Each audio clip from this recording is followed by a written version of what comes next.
Nagkatay ng baboy mga kaparmers. Mga 80 kilos ho ito. Ayan. Busy palagi araw-araw. Hanggang bukas na lang ito ng hapon mga kaparmers. Alas 2 yung libing ni Mami sa hapon. Daming karin mga kaparmers. Ganun talaga pag may namamatay, walang lalapit pag isa lang ang patay. Kailangan mayroong ibang namamatay. Tama? Tatlo ito na kakatayin mga kaparmers. Yung isa nandoon pa. Yung isa nauna na. Mga bata mga kaparmers. Nilapuan, sausaw suka, solve na. Goods. Titibay ng sikmura ng aking mga kabaro.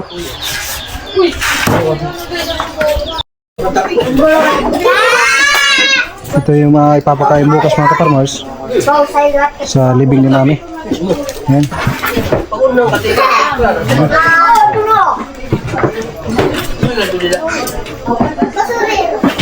Meron silang konting inuman pampatanggal ng uhaw at pagod.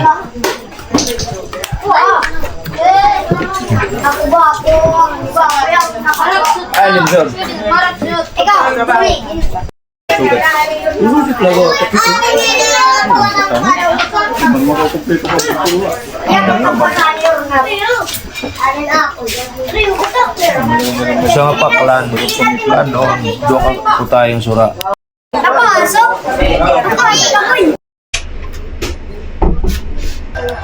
Last na lamay ni namin ngayon. Alas 4 ng umaga.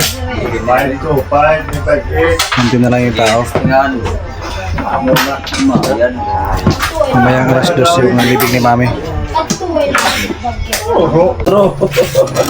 Good morning kaparmers. Kagigising ko lang. Sila ang cool busy. Ito yung mga ipapakain mamaya sa mga aatin ng maglilibing. Kung tawagin dito sa amin ay hugos. Alas 2 yung libing ni Mami. Dito, isang kalderong humba.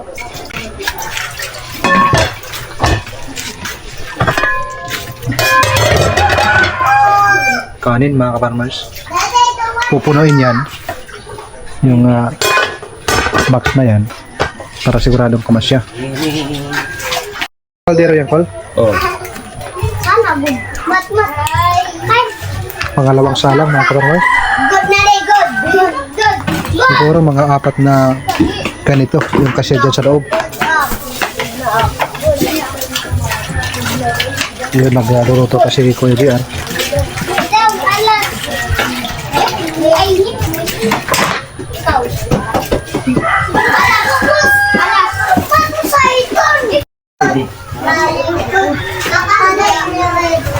Luto na yung humba.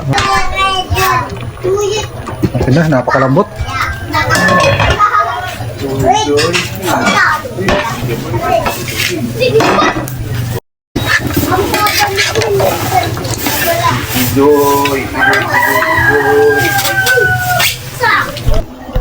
Ang daming tutong mga kaparmers. Init pa. Ang bango ng tutong.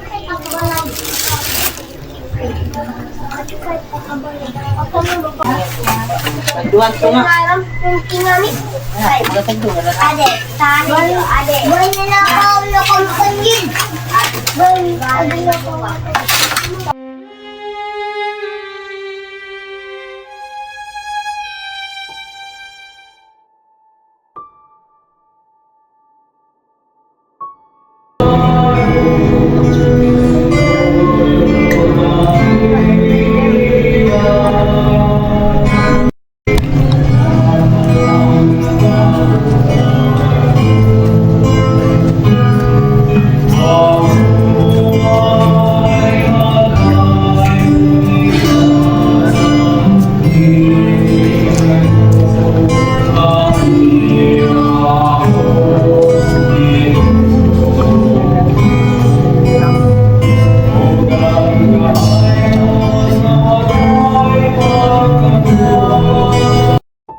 Babay, mami.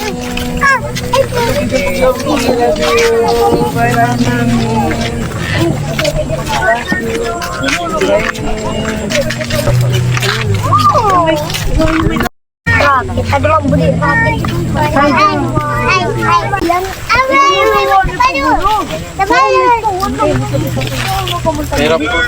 Uy, nakapulo.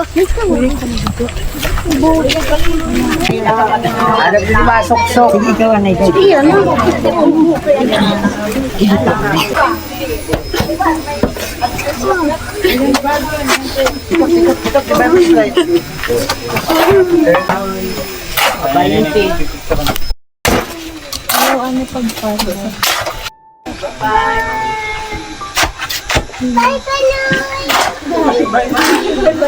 Tissue balloon.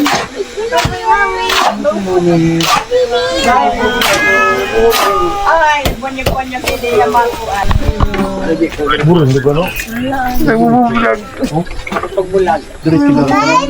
Sama-sama tayo. Nahiya.